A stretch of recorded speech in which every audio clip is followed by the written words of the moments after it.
मणिपुरनि हारियारि हिंसायारि थासारिनि गोजोन थासारि हास्थायना एबसुआ आलारि आरो ममबाति सावनाय हाबाफारि लादों। मानसियानो मानसिनि सुथुर, बे हारिया बै हारिजों सैलायलायै गावजों गावनि गेजेरावनो बुथारलायनाय, बेनो सोद्रोम समाज सुबुं माहारिनि आखु जाबाय नामा? सुबुं जिउनि थैजों बेसे गेलेबावगोन? माब्ला जोबगोन गाव गावनि गेजेराव हिंसायारि थासारिया? माब्ला जोबगोन मणिपुर रायजोनि माहारियारि हिंसायारि बायदि थासारिया आरो गोजोना माब्ला फैगोन? थांनाय 3 मेनिफ्राय जागायनानै दिनैसिम गोलाव सम मोननै हारिनि गेजेराव जिउ हिंसायारि थासारिया जाबाय थादों। बेयो सुबुं समाजनि थाखाय जोबोरैनो दुखुनांथाव बाथ्रा। बेखौनो दुखु फोरमायनायजों लोगोसे गोजोन थासारिखौ हास्थायनानै मिरु दुलाराय बर' फरायसा आफादनि बिथोन बायदि मोनफ्रोमबो जिल्ला आरो दखरा एबसुआ आलारि बाथि सावनाय हाबाफारि मैया मोनाबिलियाव लानाय जायो। मख'जाथावदि उदालगुरि जिल्ला एबसुनि आलारि बाथि सावनाय हाबाफारियाव मिरु दुलाराय बर' फरायसा आफादनि आफादगिरि दिपेन बर' बिथांजों लोगोसे साहित्य एकाडेमिक बान्था मोनगिरि नबिन मल्ल बर', उदालगुरि कलेजनि प्रिन्सिपाल लुक दैमार, मिरु एबसुनि नेहाथारि आनन्द दैमारि आरो जिल्लानि गोबां दैदेनगिरि बिथांमोना बाहागो लायो। भारत सरकारा 20-30 रोजा फर्स मिलिटारि हरदों आरो 20-30 रोजा मिलिटारि फर्स बाहायनानै जेरैबायदि कन्ट्रल खालामनांगौमोन बेबायदि कन्ट्रल खालामनो हायाखै। बे दाङाबाजिखौ फोजोबनोब्ला ओनसोलनि मेलेमजिबि, गावबुरा आरो हारिनि दैदेनगिरिफ्रा लोगो हमलायना सावरायलायनानैसो फोजोबनो हागोन होनना बुंदों दिपेन बर' बिथाङा आरो गोजोन थासारिखौ लाबोनो थाखाय भारत सरकार आरो मणिपुरा खावलायहरो। मणिपुराव थांनाय 3 मेनिफ्राय जानाय जि मोनसे हिंसायारि जाथाय, हारियारि जि दाङाबाजि आरो बेयाव मोननै कमिउनिटिनि गेजेराव जि मोनसे हारियारि दाङाबाजि जानायनि जाहोनाव 3 दान दिनै मे, जुन, जुलाइ बे दाङाबाजिया दिनैबो कन्ट्रल जायाखै, थाबथायाखै आरो बे दाङाबाजियाव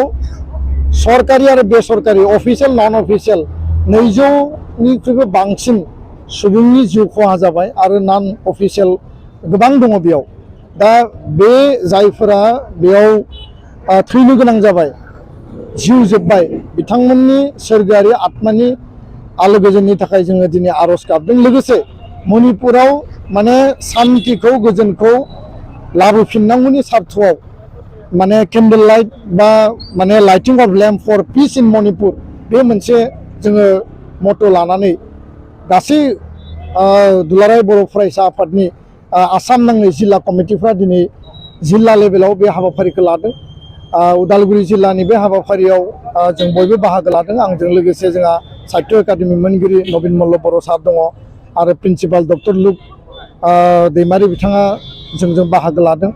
जिल्ला आफादनि, मिरु आफादनि जोंनि बिबानगिरि बयबो बाहागो लादों। दा बाथ्राया जाहैबाय जे बेबायदि हारियारि दाङाबाजिखौ जोंनि जायगायावबो जोङो थांनाय समफोराव, थांनाय 10-20 इयार्सआव जों गोबां नुबाय आरो बेबायदि दाङाबाजिनि गेजेरजों मोनसे हारिया मोनसे हारिखौ जेरैबायदि आक्रमण बा मोनसे हिंसानि जि बे परिबेस जोङो नुबोबाय, बेयाव फाइनालि जों जोबनायाव नुयो जे हारिया, बे हारियाबो आरो जाय हारिया बेयाव माने बे हिंसानि माने जेंनायाव गोलैदों बे हारियासो बांसिन खहा जायो। दा बेखायनो मणिपुराव जि थासारि सोमजिदों बेखौ सान्ति लाबोफिननांगौ आरो मणिपुरनि रायजो राजाफोरखौ जों आपिल खालामदों जे ससियेल लिडार, कमिउनिटि लिडार, बेयाव थानाय गावबुरा आरो मोनसे कमिउनिटिजों आरो गुबुन मोनसे कमिउनिटिनि गेजेराव डिसकासन खालामनायनि गेजेरजों सान्तिखौ लाबोफिननांगोन। रावबो बिथांमोननो सान्तिखौ हैनो हानाय नङा। भारत सरकार आरो भारतनि प्रधान मन्त्रि माने गाहाय माने मन्त्रि आरो लोगोसे नखर मन्त्रि बिथांखौ जों खावलायदों, मणिपुर सरकारखौ खावलायदों जे बेयाव 20-30 रोजा जि आर्मि पारामिलिटारि जि फर्स दैथायहरदों, बिथांमोननि गेजेरजों जेरैबायदि पिस फैनांगौमोन, बिथांमोना ल' एन्ड अर्डार सिटुएसनखौ जेरैबायदि इन्टारनेल सिकिउरिटिखौ कन्ट्रल खालामनांगौमोन, मानसिनि जिउ जोबनायखौ जेरैबायदि रैखा खालामनांगौमोन, बासायनांगौमोन, बे थासारिखौ बिथांमोना खालामनो हानाय पर्यायखौ जों नुवाखै। आरो जुदि खालामनो हानायमोनब्ला दिनैसिम बेयाव सुबुंनि जिउ खहा जानाय, न' सावनाय, मोनसे हारिया मोनसे हारिखौ, मोनसे गामियाव मोनसे गामिखौ गाग्लोबनायनि कुनु परिबेसा थानांनाय नङामोन। आरो जों नुबाय जे 10-15 दिन सिगाङाव मोनसे भिडिअ भाइरेल जादों आइजोफोरनि सायाव गिख्रंथाव, सोमोनांथाव आरो बेबायदि मोनसे लाजिथाव माने जि गैयाबासिनो लांदाङै बिथांमोनखौ राजा लामायाव पेरेड खालामनाय, रेप खालामनाय, बियो सुबुं माहारिनि माने सभ्यतानि मोनसे उल्था मोनसे हाबाफारि आरो बेबायदि थासारिया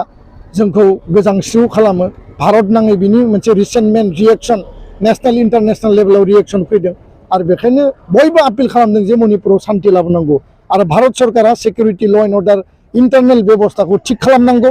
मणिपुर सरकारा रायजो राजानो ट्रास्ट बिल्डिं खामानि मावनांगौ आरो कमिउनिटि ससियेल लिडार आरो बे कमिउनिटिनि गेजेराव डिसकासननि गेजेरजों भायलेन्सखौ फोजोबनानै नन भायलेन्ट मोनसे डिसकासननि गेजेरजों शान्ति परिबेश लाबोनांगौ आरो देयर इज नो सल्युशन उइथ भायलेन्स जोंनि आपिला बे अनलि पिस इज द सल्युशन शान्तियानो बिनि सल्युशननि मेन लामा आरो शान्तिखौ लाबोनांगौब्ला बयबो इनिसिएटिभ लानांगोन जोंनि माहारिनिफ्राय बड'लेण्ड ओनसोल आसामनिफ्राय बर' हारिया जों दिनै एबसुनि गेजेरजों आपिल खालामदों जे बेयाव ट्राइबेल आरो नन ट्राइबेलनि गेजेराव जि हिंसायारि जाथाय बे इस्युखौ लानानै डिसकास खालामनो हानाय नेगसियेट खालामनानै गोबां लामा दङ किन्तु मोनसे हारिया मोनसे हारिखौ बुथारलायनाय मोनसे हारिया मोनसे हारिनि जिउ माने फोजोबनाय बेयो माने कुनु मोनसे मोजां लामा नङा बेखायनो जोङो दिनै बे हाबाफारिखौ लादों बिनि सिगाङावबो एबसुआ प्रेस मिटनि गेजेरजों भारत सरकार मणिपुर सरकारखौ आपिल खालामदों बिथांमोननि कमिउनिटिफोरखौ आपिल खालामदों नाथाय बे जि जाथाय बे जाथाया दिनैसिमबो थामियाखै बेखायनो दिनै जों बे हाबाफारिखौ आरोबाव लाफिनदों जाहाथे बिनि गेजेरजों आनान गसाया बेयाव शान्ति लाबोनायनि जि मोनसे जि हाबाफारि बेयाव अराय जोंनो बोर सारस्रिहरो आरो बयनिबो गोसोआव शान्ति परिबेश गायसनफिननांगौनि थाखाय जाहाथे मोनसे गोसो सिंनि इसिङारि जि मोनसे सानखांनाय बे सानखांनाया जाहाथे फैयो बेनो जोंनि गुबै थांखि गोजोन्थों चिराङाव सावस्रि सिबिथायनि थाखाय मोनसे मोजां फाहामथायनि राहाखौ लानानै फैदों एसटि क्लिनिकआ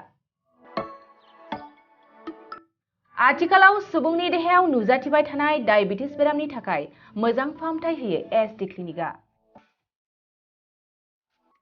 चिरां जिल्लानि एसबिआइ काजलगाव ब्रान्चनि लांगोनायाव फसंनाय एसटि क्लिनिकआव डायबिटिस बेरामनि अनगायैबो फाहामथाय होबावगोन लिभारनि जेंना आरो माखासे सरासनस्रा बेमारफोर बे एसटि क्लिनिकआव डायबिटिस बेरामनि फाहामथायखौ होगोन जर'खा फाहामगिरि डक्टर समिक देबा